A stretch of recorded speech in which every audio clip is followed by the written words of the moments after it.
Zella Jackson Price, a local gospel legend, reuniting with Diane Gilmore, the daughter she hadn't seen since her birth nearly 50 years ago. My baby. In some ways, you've become a mom again. I got a baby, and she wears a size 10. But from that joyous moment to a devastating mystery. How is it that a woman could be told that her baby had died and then all of a sudden find out that her baby's alive with a family of her own? Tonight, the baby-selling scandal that rocked a major American city. St. Louis Hospital, Homer G. Phillips were selling babies. At what point did you try to figure out what went wrong? How did this happen? Other women saying their babies had been taken too. And I want my baby back. A premier metropolitan hospital under attack, with a fire-breathing lawyer fanning the flames. Babies were being sold out of the parking lot. It was pay for play, cash on delivery. And the nurses who say, no way, somebody's lying. It just seems like impossible, ridiculous. It could not have happened. Kiss my Okay. Come with us on our 8-month investigation as we try to solve the mystery with the self-proclaimed loudmouth lawyer. They're going to give her the arch, the stadium. They'll give her the damn state. And the gospel singer. Why are they doing this to me? But what's the gospel truth? Lay it on me, I can take it. I can take it. Mystery in the maternity room. Good evening, I'm Elizabeth Vargas. David is off tonight. As so many of us are starting Labor Day weekend with our families, a different kind of family reunion. It's part of a 50-year-old mystery, one that began in a hospital where a mother says she was robbed of her very own baby. But now a lot of people are asking what really did happen in that maternity room. Here's Deborah Roberts. Zella Jackson Price's heartwarming reunion with her long-lost daughter Diane triggered a media frenzy in St. Louis. An emotional reunion. Meeting for the first time. And beyond. So sad and happy at the same time. I cried with happiness. Together after 50 years. So glad your family is whole again. But that story began 2,000 miles away from the River City. Past the Rocky Mountains on the far side of the country in Springfield, Oregon. A lush lumber town, home to Diane Gilmore and her children, including twin daughters Malika and Mahiska. The 23-year-olds wanted to give their mom a memorable surprise, finding the birth mother she never knew. She had her kids, but she didn't have her mom. This is something that was missing in her life. What was the plan? This year my mom turns 50, and we want to do something for her birthday. So her girls set out to find their grandmother. But who was she and where? Over the years, they'd heard their mom mention a name, Zella Mae Jackson, a clue big enough for the twins to begin some online detective work. We looked her up on Google. It kept popping up, Zella Jackson Price, and like the music that she does. Yeah. I was like, maybe she's a singer. A singer with a following on YouTube. Her Facebook page revealing a familiar gleam in her eye. Did you see any resemblance? Yeah. My twin sister looks like my grandma. And then I see my grandma, her eyes. I said that's my mom's eyes. A striking resemblance. Who could mistake it? So they decide to send Zella this message. Hello, my name is Mahiska Jackson. I believe that you're my grandmother and you're my mom's mom. What you say, baby? And she said, my mother was born November the 25th, 1965 in St. Louis, Missouri, at Homer Phillips Hospital. Does that ring a bell? It sure did. Zella agrees to a DNA test, and guess what? It's a match. And it came out 99.997. That's my baby.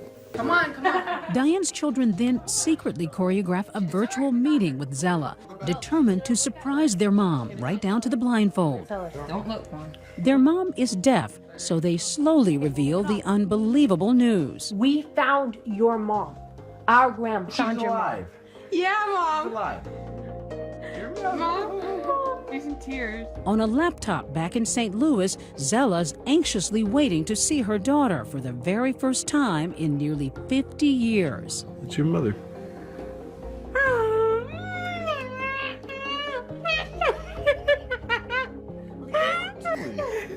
That's your mom. Mommy. Oh my God. She said, Mommy! Oh my God, I started howling. Both houses was just screaming from Oregon to St. Louis. I love you. So much love. I love you. Even after so many years. But how Zella and her daughter were separated all this time is a mystery that captivates the city. You've given me a true love. St. Louis, Missouri, November 25th, 1965, with the Supremes blaring on the radio. Whenever you're near, I hear a symphony. Steelworkers have just finished the sparkling new Gateway Arch.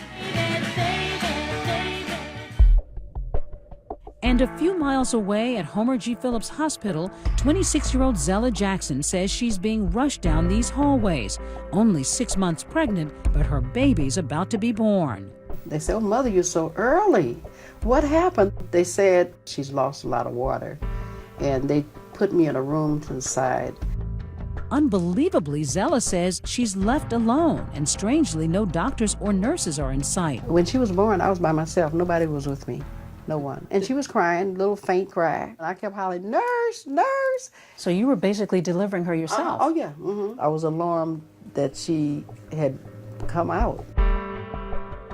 When hospital staff finally arrives, it's a nurse, not a doctor, who Zella says takes her newborn baby girl and vanishes. But the nurse took her away and you never had a chance to hold her? I didn't have a chance. Mm-mm. How did you come to name her? Because you barely saw her. They asked me, did you want to name her? I said, yes, her name is Diane. Hours later, Zella says, the nurse returns, arms empty, but carrying devastating news. They came and told me, your baby passed. Do you ask to see the baby? No. It's something about that time of life. When doctors and nurses make statements like that, you receive it and you believe it. Believed it, perhaps because it had happened before to this young married mom of two. Just 5 years earlier, Zella had lost a baby boy, Michael. So she comes to terms with yet another tragic loss. Maybe something was wrong and nature said this baby's not prepared for life, so I'll take her back. Did they ask you if you wanted to bury it or? Not this one. I accepted early birth that went wrong. Zella says she went home with heartbreak and without a death certificate, but the loss never shakes her faith. The young mom manages to move on. I know someone who has everything. Her dynamic gospel voice captivating congregations across St. Louis. Just to know that I'm his child. Her performance in the documentary Say Amen Somebody catapults Zella into the national spotlight with her rendition of I'm His Child. And I am happy just to know that I'm his child. As Zella's musical career grows, so does her family. She has 5 children in all. And now, 50 years later, daughter Diane miraculously makes 6. In a way, it was like your baby came back from the dead. Yes, it's amazing. You look so cute. That's why I stare at her a lot, but I'm looking at myself.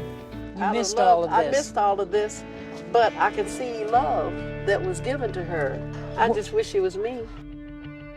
But that initial awe and joy soon give way to anger. I enjoyed my babies, I really did. And somebody else robbed me of that. At what point did you try to figure out what went wrong? How did this happen? My children, they said, Mom, what you gonna do? I said, I gotta get to the bottom of this. Why was I told that she had passed? I want answers.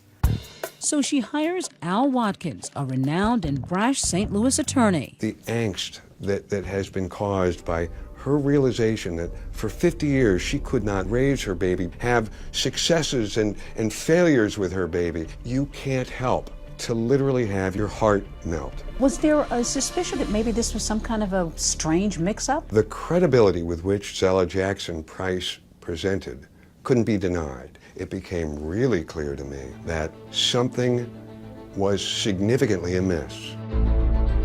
When we come back, the hard-charging lawyer goes public Price and her new attorney with an unbelievable claim. A sinister baby-stealing ring in St. Louis? Babies were being stolen from their mothers, and people were making money. And Watkins insists Zella might not be the only victim. A slew of women coming forward, all telling a similar story. They just took my baby, and I want my baby back. Stay with us.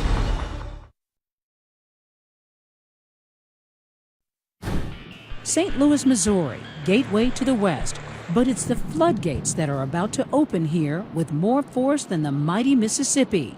Renowned gospel singer Zella Jackson Price suspects the city has been keeping a 50-year-old secret. The Zella Price story is causing women to come forward questioning whether they were lied to when told their babies died at Homer G. Phillips Hospital. All sparked by her moving reunion with the daughter she thought had died 5 decades ago. You can't tell me that one child who miraculously shows up 50 years later was the full extent and scope of the exploitation that was in place. How many women would you guess have contacted you? We're approaching 150 women with credible stories. After zeroing in on those stories, Watkins goes on to make a raging allegation, brazenly pointing the finger at that hospital, Homer G. Phillips. The place to buy it was Homer G, and babies were being sold out of the parking lot. It was pay for play, cash on delivery. And Watkins is ready to take on the city, one battered and reeling from the unrest in nearby Ferguson. No peace! I can hold her baby up, Exhibit A, and you tell me a jury in the city of St. Louis gonna listen to this gospel singer that everybody knows and look at this beautiful baby Diane. They're gonna give her the arch, the stadium, they'll give her the damn state. This is wrong, and we owe it to every one of these women. So many women who have come out of the woodwork in the wake of publicity brought on by Zella's case. They want to know if a St. Louis hospital stole their newborns and sold them. The day we visited Watkins' office, here's the scene we found. One anxious woman after another, all with the same searing question. Could my child still be alive? As these women began to file in here, what kinds of emotions did you see? They weren't here to garner sympathy or tears from some skinny little white attorney from the suburbs. They were here to get answers. How many of you delivered children at Homer G. Phillips? Did any of you ever give up this feeling inside that maybe your baby might be alive? Never? Never. And it's been difficult for me because I didn't get a chance to take and see my baby walk for the first time. I did not get a chance to take her to school for the first day. And they just took my baby. And I want my baby back. They have opened up wounds. Otha Brand was just 15 at the time she gave birth, and like Zella says, she never held her baby in her arms. You know, when a mother holds a child, there's contact. And I might have started questioning some things, maybe if I'd have held that child. 63-year-old Jacqueline Butler, a nanny for most of her life because of her love for babies, says hospital staff made up excuses to prevent her from seeing hers. I was told, you can't see her, you have a cold. And I would say, no, I don't have a cold, I want to see my baby. I kept begging to see her, and finally they came back and said that she had died 3 days afterwards, and I had been there 10 and no one had said anything to me. No one came in to tell you? No. How many of you think you might get some answers? All say they never got death certificates and admit they didn't ask questions back then. Most were teens carrying babies out of wedlock, naive, often alone and scared. This is the mid-60s, where the word of a doctor, the word of a nurse, it was the functional equivalent of gospel. The doctor said your baby is passed, or the nurse has said your baby is passed, your baby is passed. At the center of this controversy, Homer G. Phillips Hospital, now a senior living facility. But at the time, the city-run hospital was a beacon of hope in the black community, considered one of the most technically advanced in the world. They were going to show that they were going to deliver Class A care, secondary to none. The firestorm is unfathomable to Dr. Will Ross, an associate professor at Washington University School of Medicine, who was working on a book praising the old hospital when Zella Jackson Price's story breaks. Must have floored you. It did, because we're talking about the legacy of a great hospital, the premier training ground for African American physicians, the pride of that community. In such a prominent hospital, how could something as underhanded as baby stealing happen? St. Louis Post-Dispatch reporter Robert Patrick, who's been on the story, says not everything was running smoothly at the publicly funded hospital. They struggled each year for money, and I think one of the things that suffered was administration, staffing, maybe record keeping. This shouldn't come as a surprise. It was a hospital that was the black hospital. You had supervisory issues, you had personnel issues, you had regulatory compliance issues. So it was kind of the perfect storm for some kind of scandalous activity. Perfect storm is an appropriate, if not perfect, description. The big question many would ask, of course, is why? There wasn't a premium on black babies. Why? St. Louis has always proudly had a large and significant middle-class African-American community. There was a market need, and you had a mindset that this baby doesn't have a chance with this mom. So we're going to do everyone a favor. And by the way, we're going to make some money in the process. So a moral judgment here and a little financial incentive, and it all kind of went together. It's playing God with some babies. With these scathing allegations and so many tearful women coming forward, Watkins puts pressure on authorities to open an investigation. Everybody was shocked. U.S. Attorney Richard Callahan. If true, it was something terrible going on at the time that nobody knew about. Meantime, Watkins could be on the verge of another reunion. Hi, my name is Al Watkins. On the line with him, 48-year-old Tanya Montgomery, a mom of 7, about to receive a bombshell. We think we've identified you as a potential child of one of the mothers. And I said, what? Tanya has no reason to believe she was adopted, but is open to looking into the possibility if it would help one of the mothers. There are only 2 babies that were born at Homer G. Phillips Hospital on May 30, 1967, and one of them was you. Could Tanya be the long-lost daughter of Otha Brand, a woman we met earlier? He told me that it could be a possibility that I could be her child. I just believe that she is my daughter. It's just too many coincidences, you know, and I just feel that it is. Notice any striking similarities? They do. So they agreed to meet in person while we at 2020 commissioned a DNA test. Looks like we have the same smile. That's a good picture of you right there. I can see like my eyes a little bit. Could the results help confirm those stunning baby selling allegations? Stay with us.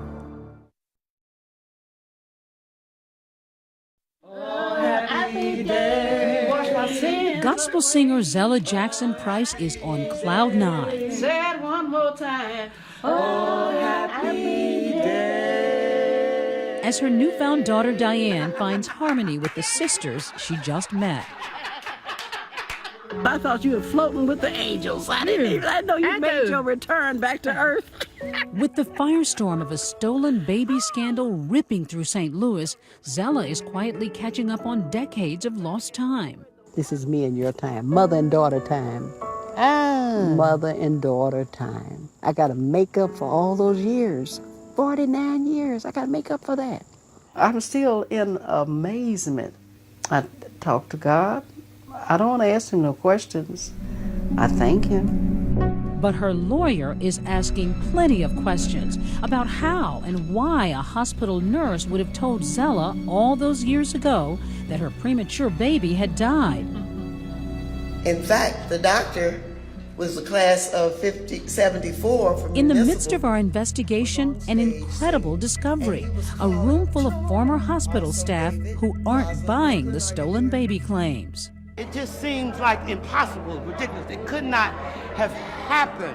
It's a reunion of Homer G. Phillips nurses who reluctantly let us inside. We don't want to get involved with this negativity.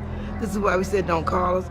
They've called me about 8 or 9 times. Okay, we need to be quiet. When we met them last summer, they were fuming, insisting that Zella's story was preposterous. No nurse would come and tell someone that their baby passed. That was the doctor's role and responsibility. And Dorothy Thornton, who once worked in labor and delivery, has a message for Zella and her zealous lawyer. When you get the right truth, you owe us an apology, because you have just degraded us like I don't know what. What do you say to folks who worked at Homer G. Phillips who resent this implication that this hospital was complicit in baby stealing? Kiss my. Okay. I've got a job and a duty that will not be compromised because somebody's feelings are hurt. Watkins is deep into the investigation involving baby Diane and lays out more details of his stunning theory. What we've garnered thus far gives rise to the inescapable conclusion that Zella's baby Diane was sold. Sold, Watkins insists, into adoption. But he suspects that once the adoptive parents realized Diane was deaf, they likely returned her. Baby Diane was brought back like a dog to the pet shop. This baby's broke. Boom. Give me a new one. If that isn't jarring enough, he goes further, speculating that Diane was then placed into foster care with a family who was in it for the money and may have been part of a cover-up. They were complicit. Right. An audacious claim against her foster family, one Watkins had never even spoken to. So 2020 tracked down the surviving family and found them enraged. They quickly blew gaping holes in Zella's story. There's something stinky going on. It was Barbara Richardson's mom and dad who raised Diane, taking her in when she was just 4 months old. Not for profit, but out of kindness, Barbara says. They loved me, and they treated her the same as they treated me. So it sounds like love to me. Eric Richardson is Barbara's son. When the story moved from something that could have happened in the hospital to, or maybe this was some kind of conspiracy in which my grandmother was involved, that kind of, to me, crossed the line. In fact, the Richardsons have a starkly different version of events right after Diane was born. When it was time to be released, no one had been to see the child, and no one came. You know, she was an abandoned baby, abandoned at birth. Abandoned at birth? And take a look. Old records from hospital social workers confirm it, saying Diane was abandoned by her mother, Zella Jackson. But the Richardsons have more to reveal, saying that when Diane was 9 years old, her foster mom made it a point to find Diane's biological mom, and even had a name to start the search. She found a Zella Mae Jackson and called her. The woman just said, no, I didn't have a baby. So, I mean, what do you do at that point? Though Zella denies getting that call, U.S. Attorney Richard Callahan is intrigued by those old records that are surfacing. That began to paint a different picture from what Zella Price was saying. So you began to see some discrepancies. Well, the records were certainly contradicting the story. Then he uncovers an explosive contradiction, one that will shake the stolen baby story to its core. New documents that call one mother's account into question. Callahan releases Diane's birth certificate, and take a look. It says she was born at City Hospital Number 1, not Homer G. Phillips, as Zella Jackson Price claims. You sort of think, well, there can't have been a baby stealing ring running out of Homer G. Phillips if the baby wasn't born at Homer G. Phillips. The bombs keep going off. You came here, your water had broken. Yeah. Coming up, time for tough questions. We bring Zella back to the scene of the alleged crime. She's defensive and defiant. Why are they doing this to me? When 2020 continues.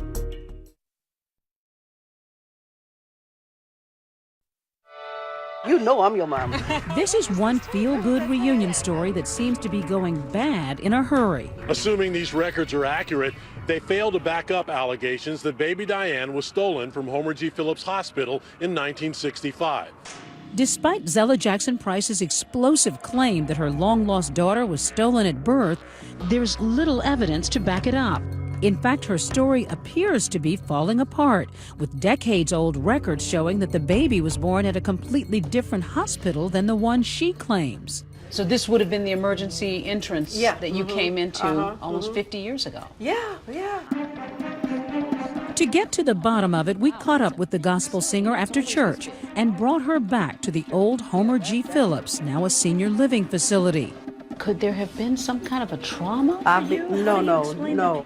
They're not going to do me like that to make me think I was at another hospital. No, she was born right here. No doubt in your mind. No doubt about it. Is it possible that maybe you somehow thought that the baby had died and you left and the baby really wasn't died? Hadn't died? No. This really makes me feel bad for me to be accused of saying my baby died. That's an accusation. She even recalls grieving here with a visiting friend, Ruth Grimes, who swore to seeing Zella here in an affidavit. She was crying when I went up to see her and told me she lost a baby. Zella isn't wavering either, insisting she never abandoned Diane. What about paperwork that says they tried to reach out to you? I was easy to find. Why are they saying they tried to reach out to me? I'm a licensed driver. I worked at DePaul. I have a social security number, and you can't find me? But old records suggest that maybe Zella didn't want to be found. Notes from social workers say authorities called, wrote, and even visited her home address, where they were told she moved. And Zella's grandmother and uncle were either unable or unwilling to give any information regarding Mrs. Jackson's whereabouts. You never heard anything. You never heard talk of anybody trying to find you? Nobody trying to find me. My relatives have said nothing to me that somebody was looking for you. That's the first time I heard that. Why are they doing this to me? But for all her denials, Zella did share with us that Diane was conceived out of wedlock. She was separated from her husband and became pregnant by another man, Harvey Price, whom she later married. Circumstances less than ideal for a budding gospel singer. This sounds like what, the stuff of mystery novels? The only mystery in my mind is why the allegations were made to begin with. With mounting evidence casting doubt on Zella's sensational story, U.S. Attorney Richard Callahan announces that baby Diane was not stolen. We can now say with complete confidence that there is absolutely no truth to that allegation. Therefore, our investigation is closed. But with everything seemingly going against him, Zella's attorney Al Watkins refuses to back down. Do you worry that at best Zella could be somehow confused or at worst could be lying?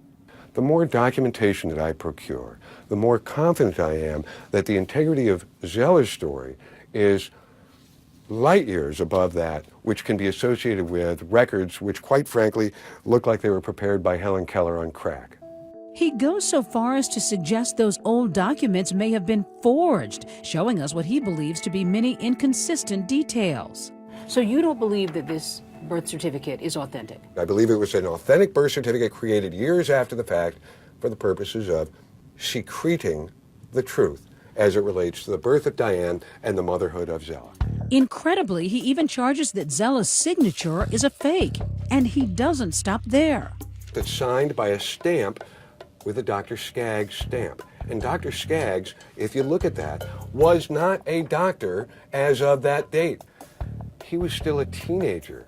So He didn't become a licensed doctor until years later. So your theory is that that record was falsified? Absolutely. That led us to dig even deeper, starting with that so-called teen doctor signature. This old news article in the archives led us to a major discovery: the real Dr. Skaggs, now living in Florida. And guess what? He was a full-fledged doctor when Diane was born. That's a false comment. At the time of that delivery, I was 27 years old. He agreed to look over Diane's birth certificate for us. Yes, this is my signature on the birth certificate, and it's similar to my signature right now. As for Watkins' other claim that Zella's signature on the birth certificate was forged, since she insists she never signed it, we asked her to give us some extensive handwriting samples, then had an independent handwriting expert take a look. And his conclusion? Zella's handwriting is definitely consistent with that signature on the birth certificate. Dr. Skaggs confirms his signature on this paperwork. A handwriting expert confirms that in all likelihood this is Zella's signature too. Understood. Why can't you just accept that Zella's story just isn't what it seems to be? I'm not going to fold and crumple up simply because I've got the U.S. Attorney's Office that's saying, oh, this is a lying woman. Or I've got Dr. Skaggs down in Florida saying, well, you know, that's my signature. Why is her signature on this paperwork if indeed it's not accurate? You know, that's an issue we're going to have to wrestle with. It's the first time we sense a chink in Watkins' steely armor. Still, he's standing by his client. Why would Zella take her financial resources and go and hire the loudest mouth attorney in North America, pay him money to find an answer to a question to which she already knew the tragic answer? Maybe she didn't know you were so loudmouthed, and maybe she didn't think that this thing would get to be so big. There's not a soul in St. Louis that doesn't know I have a mouth as big as they come. So the looming question, what about all those other mothers who streamed into Watkins' office with unsettling stories of newborns they were told died long ago? When we come back... Looks like it's a chance that you could be my mom. And you could be my daughter, yes. Otha Mae Brand's DNA results are in. If there's a match, does it prove the baby-stealing ring was real after all? We'll see what's in the envelope when we return. The suspense is killing me.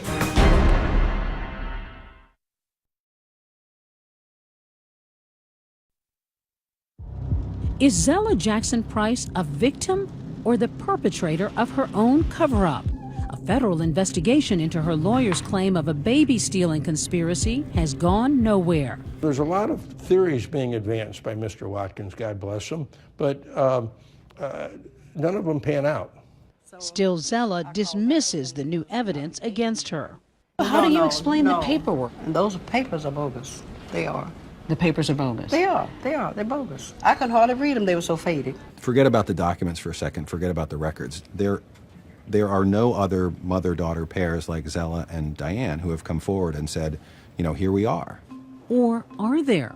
Remember Otha Mae Brand, the former teen mom who came to Al Watkins with a similar story of a newborn daughter who allegedly died at Homer G. Hospital? When I look back at everything that has happened to me, they have opened up wounds. Watkins tracked down Tanya Montgomery, who he believes was born the same day Otha gave birth. Tanya's intrigued, though she doesn't think she was adopted. Looks like it's a chance that you could be my mom. 2020 offered that DNA test to find out if they're really mother and long-lost daughter. If they're a match like Zella and Diane, it could be the ace Al desperately needs to support his claim of a baby-stealing ring back in the 60s. Hi. Good morning. A week later, they're in Al Watkins' office, anxious to hear the results. A little nervous because I don't know the outcome, you know. I know we can't get those years back, but we can start from now, you know. The suspense is killing me. All right, good morning, ladies. Hi, Tanya. How are you? How you doing? It's nice to see you. It's nice to see you. Good morning. Good to see you again, as always. We have the test results. I'm opening them in front of you. Okay. And I'll tell you what's going on here. We have a maternity analysis report. The testing of the child is Tanya. The alleged mother is Otha. And it reflects that there is a 0 probability of a relationship. All right? They are left speechless, crestfallen, suddenly back to being strangers. Tanya does her best to comfort Otha. I really, really hope that the next person that you find is your baby. Then the devastation hits. It was better than when I didn't know. Because all the years I didn't know I'd have nothing to cry about, you know, because I didn't know. It's also a huge setback for Watkins, who's failed to produce any viable proof of a baby-selling ring. Yet, incredibly, he's not giving up, vowing to find answers for all 150 hopeful moms who came to him for help.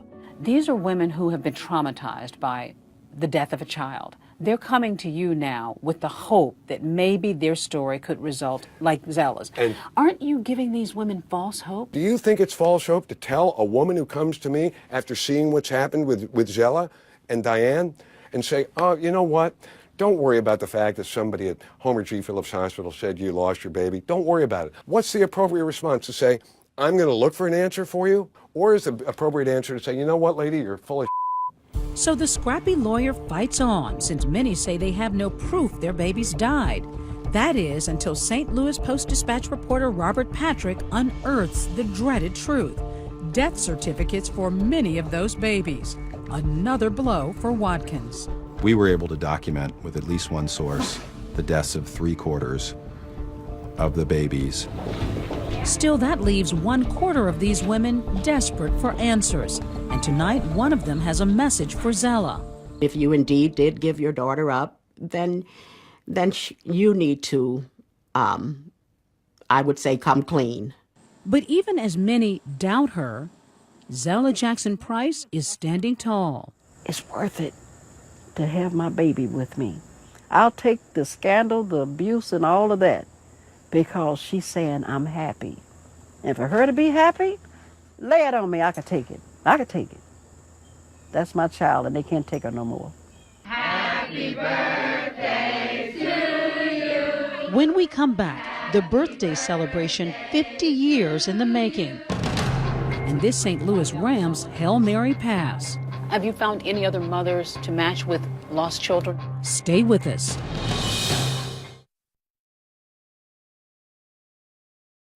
Happy birthday to you. Last November, Diane Gilmore celebrated her 50th birthday with her biological mom.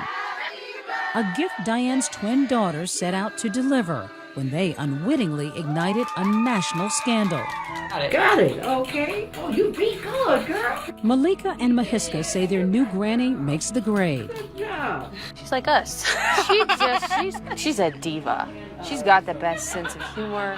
I never expected a grandmother as funny as she is. Yet Zella is haunted by all the other milestones she missed. Our bond has gotten stronger, and I feel it's never going to break. Even though we were apart, we're together, and I think it's going to be a long, long time that we'll be strong together. Still, there are lingering questions. Did someone steal the past from Zella, or did she rewrite it herself? She's hoping new evidence will come out and support her version of events. We have a monumental ruling in the fight for answers at the old Homer G. Phillips Hospital. A judge recently released medical records for many moms whose cases remain unsolved. As Al Watkins digs into those, we put him in the hot seat one last time. Have you found any other mothers to match with lost children out No. there? Not one. Some would say that that takes the air out of your story. You can say that all you like. What if you find enough evidence soon enough that your theory can't hold up? I will be the first one to stand